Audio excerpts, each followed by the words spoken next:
Welcome back to clean news Rajasthan. चलिए देखते हैं राजस्थान की 15 फटाफट बड़ी खबरों को। अब की बार 400 पार, लोकसभा चुनाव से सबसे पहले एग्जिट पोल में एनडीए की लहर। लोकसभा चुनाव 2024 के लिए मतदान संपन्न हो चुका है। अब एग्जिट पोल के परिणाम सामने आ रहे हैं। स्कूल ऑफ पॉलिटिक्स के द्वारा चुनाव के द्वारा दिए गए सर्वे में 20 लाख से अधिक लोगों को शामिल किया गया है। हर लोकसभा से कम 3000 लोगों से उनके मत के बारे में जानने की कोशिश की गई। एग्जिट पोल के नतीजों पर गौर करें तो बीजेपी ने 2019 की तुलना में अपने वोट शेयर और सीटों की संख्या में इजाफा करती दिख रही है। इतना ही नहीं, अगर एग्जिट पोल के परिणाम फाइनल नतीजे में बदलते हैं तो एनडीए इस बार चुनाव में पीएम मोदी के द्वारा दिए गए नारे अब की बार 400 पार के लक्ष्य को हासिल करता दिख रहा है। राजस्थान में बीजेपी के झटके पर सीएम भजनलाल बोले, आएगा तो मोदी। राजस्थान में लोकसभा चुनाव 2024 के 2 चरणों में मतदान हुआ है और अब 4 जून को परिणाम घोषित किए जाएंगे। शनिवार शाम को एग्जिट पोल आ गए। एग्जिट पोल में राजस्थान में बीजेपी को बड़ा झटका लगता नजर आ रहा है। एग्जिट पोल में कांग्रेस बीजेपी के मिशन 25 को फेल करती हुई नजर आ रही है। वहीं एग्जिट पोल पर मुख्यमंत्री की जनता जानती है कि मोदी जी जो कहते हैं वो करते हैं। विश्वास के साथ मैं कह सकता हूं, जो नारा हमने दिया 400 पार, 4 जून को बहुमत के साथ भाजपा आ रही है और मोदी जी एक बार फिर से देश के पीएम बनेंगे। राजस्थान में 10 साल बाद कांग्रेस का खाता खुलने की संभावना।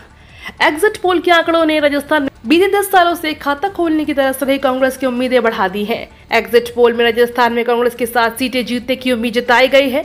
वहीं रिपब्लिक भारत मेटोराइज ने अपने एग्जिट पोल में राज्य में कांग्रेस को 3 सीटें दिखाई दे रही हैं। आपको बता दें, 2009 के लोकसभा चुनाव में कुल 25 में से 20 सीटें जीतने वाली कांग्रेस राज्य में खाता खोलने को तरस रही है। कांग्रेस इस बार राज्य में 25 में से 22 सीटों पर चुनाव लड़ रही है। 3 सीटों पर इंडिया गठबंधन के अन्य दल चुनाव लड़ रहे हैं। 1 सीट पर भारतीय आदिवासी पार्टी के राजकुमार रावत चुनाव लड़ रहे हैं। इसके अलावा 1 सीट पर मार्क्सवादी कम्युनिस्ट पार्टी और 1 सीट पर राष्ट्रीय लोकतांत्रिक पार्टी के हनुमान बेनीवाल चुनाव लड़ रहे हैं। एग्जिट पोल में राजस्थान में नहीं लग रही बीजेपी की हैट्रिक। राजस्थान में शुरुआती 2 चरणों में 25 लोकसभा सीटों के लिए वोटिंग हो चुकी है। चुनाव के नतीजों के लिए 4 जून तक का इंतजार करना होगा, लेकिन इससे पहले एग्जिट पोल के नतीजे आ चुके हैं, जिसमें बीजेपी को 21 से 23 सीटें मिल सकती हैं। लेकिन मीडिया के सर्वे के मुताबिक बीजेपी 13 से 19 के बीच में ही सिमट कर रह जाएगी।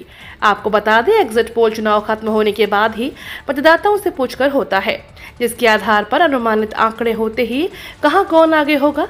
कई बार एग्जिट पोल सटीक भी होता है तो कई बार बिल्कुल उलट। राजस्थान में बीजेपी को टेंशन, कांग्रेस को संजीवनी।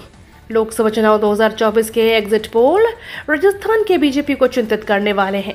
एग्जिट पोल में इस बार बीजेपी को मरुधरा में जोरदार झटका लग सकता है।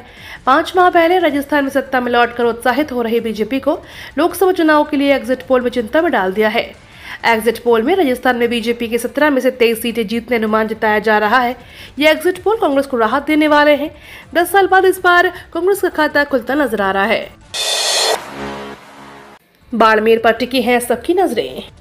लोकसभा चुनाव 2024 के सभी 7 चरण पूरे हो चुके हैं। एग्जिट पोल के परिणाम सामने आने लगे हैं।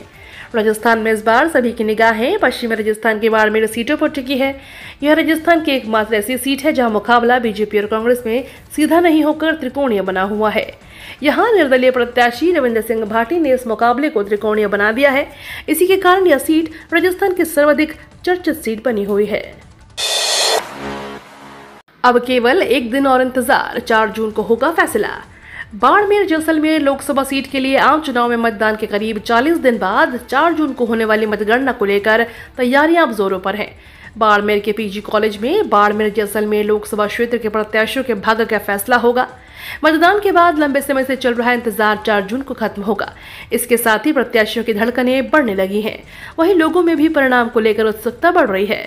बाड़मेर के पीजी कॉलेज में मतदाताओं को लेकर तैयारियां दिखने लगी हैं। कड़ी सुरक्षा में यहां पर रखी गई ईवीएम 4 जून को खुलेगी। बीजेपी के 3 केंद्रीय मंत्रियों की जीत होगी या हार। लोकसभा चुनाव 2024 में राजस्थान में बतौर उम्मीदवार बीजेपी के 3 केंद्रीय मंत्री चुनावी मैदान में हैं। जोधपुर से गजेंद्र सिंह शेखावत, बीकानेर से अर्जुन मेघवाल और बाड़मेर सीट से कैलाश चौधरी। तीनों को अपनी जीत सुनिश्चित करने का अतिरिक्त दबाव था। पार्टी ने भी उनकी जीत के लिए अतिरिक्त प्रयास किए। बाड़मेर में पीएम मोदी ने विशाल जनसभाएं की। जोधपुर में उत्तर प्रदेश के सीएम योगी आदित्यनाथ ने भी रोड शो कर गजेंद्र सिंह शेखावत के लिए जनता से वोट देने की अपील की। पाकिस्तान से वापस आया राजस्थान का शब्बीर। बात साल 2021 की है। राजस्थान के बाड़मेर जिले का रहने वाला शब्बीर खान इंटरनेशनल बॉर्डर पार करके पाकिस्तान चला गया था। शनिवार को शब्बीर वाघा अटारी बॉर्डर के रास्ते वापस देश लौट के आया है। यहाँ सुरक्षा बलों ने उनके 2 दिनों तक गहन पूछताछ की। उसके बाद शब्बीर को उसके परिजनों को सौंप दिया। शब्बीर बाड़मेर के सेडना थाना क्षेत्र के जनपालिया गांव का रहने वाला है। शब्बीर अक्टूबर 2021 में सीमा पार कर पाकिस्तान चला गया था, जब से ही वहां की जेल में था। आपको बता दें, शब्बीर का गांव भारत पाकिस्तान की सीमा से महज 2 किलोमीटर की दूरी पर स्थित है। जून महीने में लगातार 16 दिन चली हीट वेव, पारा 50 डिग्री पर पहुंचा। राजस्थान में पिछले 16 दिन से भीषण गर्मी का दौर चल रहा है। प्रदेश में गर्मी के कारण 66 लोगों की मौत हो गई है। हेल्थ डिपार्टमेंट की रिपोर्ट में 31 मई तक राजस्थान में हीट वेव की चपेट में 4,911 लोग आए हैं। राजस्थान के 20 शहरों में पारा 47 डिग्री के अधिक रहा। अगर जयपुर की बात की जाए तो यहाँ पर भी हर दिन पारा 45 डिग्री पर पहुंच गया है। गर्मी से बचने के लिए कोचिंग कक्षाएं ऑनलाइन मोड पर। राजस्थान में भजनलाल सरकार ने प्रचंड गर्मी और हीट वेव के मद्देनजर अब कोचिंग कक्षाएं भी ऑनलाइन मोड पर संचालित के निर्देश जारी किए हैं। इस संबंध में उच्च शिक्षा विभाग के जिला कलेक्टर को निर्देश जारी हुए हैं। हालांकि निर्देशों में स्पष्ट किया गया है कि यदि किसी कारणवश कुछ कक्षाएं ऑफलाइन मोड पर लेने की जरूरत पड़े तो उसका समय सुबह 11 बजे से दोपहर 2 बजे के बीच न हो। राजस्थान में पारे के तेवर पड़े नरम। राजस्थान में पारे के तेवर अब कुछ नरम पड़े हैं। मौसम विभाग की ओर से शनिवार को अलर्ट जारी किया गया है कि नए पश्चिमी विक्षोभ के अलर्ट होने के चलते आगामी 2 दिन तक प्रदेश के मौसम शुष्क रहेंगे। 13 जिलों में आंधी, मेघ गर्जन और झोंकेदार हवाओं के साथ बारिश की चेतावनी जारी हुई है। जिन 13 जिलों में अलर्ट जारी हुआ है उनमें अलवर, भरतपुर, झुंझुनू, करौली, दौसा, धौलपुर, जयपुर, करौली, सवाई माधोपुर, सीकर, बीकानेर, चूरू, हनुमानगढ़ और गंगानगर शामिल है। आगामी 6 जून तक मौसम साफ और ठंडा रहने की संभावना जताई गई है। एग्जिट पोल के दौरान राहुल गांधी ने लिखी राष्ट्रपति को चिट्ठी। लोकसभा चुनाव के दौरान राहुल गांधी ने अग्निवीर योजना को बीजेपी पर हमला बोला है। इस बीच अग्निवीर योजना को लेकर राहुल गांधी ने राष्ट्रपति द्रौपदी मुर्मू को पत्र लिखा है। अपने इस पत्र में राहुल गांधी ने आरोप लगाया है कि अग्निवीरों के साथ भेदभाव हो रहा है। ऐसे में उन्हें इस पर तुरंत ध्यान देने की जरूरत है। दिनेश कार्तिक ने की क्रिकेट से संन्यास की घोषणा। पोस्ट के जरिए कोच और फैंस को दिया धन्यवाद। टीम इंडिया के दिग्गज विकेटकीपर बल्लेबाज दिनेश कार्तिक ने अंतर्राष्ट्रीय क्रिकेट से संन्यास लेने की घोषणा कर दी है। शनिवार को अनुभवी खिलाड़ी ने सोशल मीडिया के जरिए इसका ऐलान किया। उन्होंने भावुक पोस्ट के जरिए फैंस और कोच को धन्यवाद दिया है। लोकसभा चुनाव खत्म होते ही पीएम मोदी ने किया ट्वीट, कार्यकर्ताओं की सराहना तो विपक्ष पर निशाना। लोकसभा चुनाव के आखिरी चरण के मतदान के बाद प्रधानमंत्री मोदी ने देश के मतदाताओं को लोकसभा के इस पर्व में हिस्सा लेने के लिए आभार जताया है। उन्होंने ट्वीट कर कहा कि अवसरवादी इंडी गठबंधन मतदाताओं के साथ तालमेल बिठाने में विफल रहा। वे जातिवादी, सांप्रदायिक और भ्रष्ट हैं।